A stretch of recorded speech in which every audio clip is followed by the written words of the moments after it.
So general tips, reduce distractions, turn off the TV or radio. Kids are really distracted by other visual stuff going on or other noises, if you can. Play with one toy at a time. Kids at home have so many toys. So see if you can put a lot of the toys away so you can take some down and work with. That's if you're specifically maybe working on some language skills, okay? And if they're general free play, they can go crazy, that's fine. But if we're wanting to target and work on a language skill, we want one toy at a time. Introducing new bits of a toy one at a time, like you can have jigsaws, they really like that, then we can get another piece of the jigsaw and another piece, so it's not just too much visually overwhelming. And you want to give your child that individual time and focused attention. Like I was saying there with the twins, the parents had to, send the other one up to bed a little bit earlier and then work on that kind of focused piece as well. So I'm just aware of time. The one thing, just a quick note, our species hate soothers, okay? Generally speaking, yes, babies at risk for sudden infant death syndrome. Of course, you want to use a soother if you can the first while, but after the age of 3 months, a child's reflexive need to suck disappears, and after the age of 12 months, a child doesn't need a bottle anymore. So by a year, bottle needs to be gone, and it needs to be gone. It affects the bite if there's frequent use all the time, right? Not talking every now and again, but also we get used to a habit. Mine had a soother, and I thought, well, I might not use one at all, but we'll see, okay? And then at 7 months, I realised I was automatically going to give him the soother, and I went, what am I doing? He's not looking for it. And I know how bad it is. Let's just chuck it. He didn't miss it.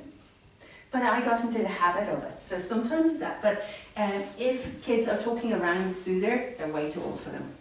Shouldn't be able to speak.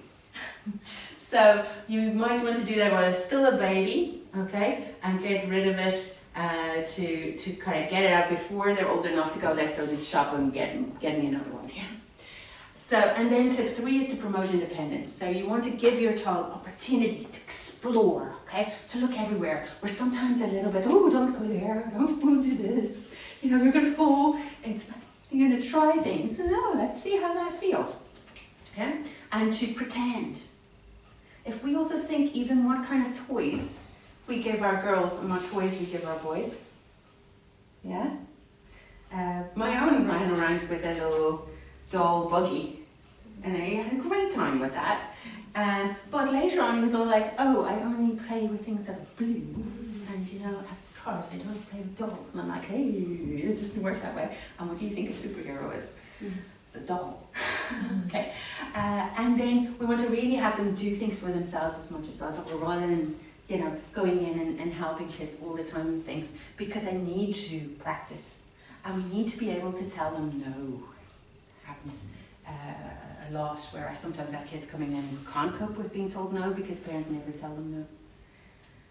They're going to have a tough time in school coping that. And then using visuals, I talked about how to use a visual schedule. This is the one we used. So it was the name of the preschool, and then Debbie was our childminder, and so he'd go to on different days, have different, so on Sunday we went to see Granny and Grandad, and then we'd go home and he'd have swimming lessons on a Saturday, and we'd mark with this moving marker which day it was. So we could talk about what we're doing tomorrow, what we're doing on each day. We started this at 1.5. You can see by his photo there, it was very tiny. And we only stopped using it at about 5, 6. And then we moved to a written calendar because he could read what was happening. So we could just put it on a family calendar and write, and we still do that.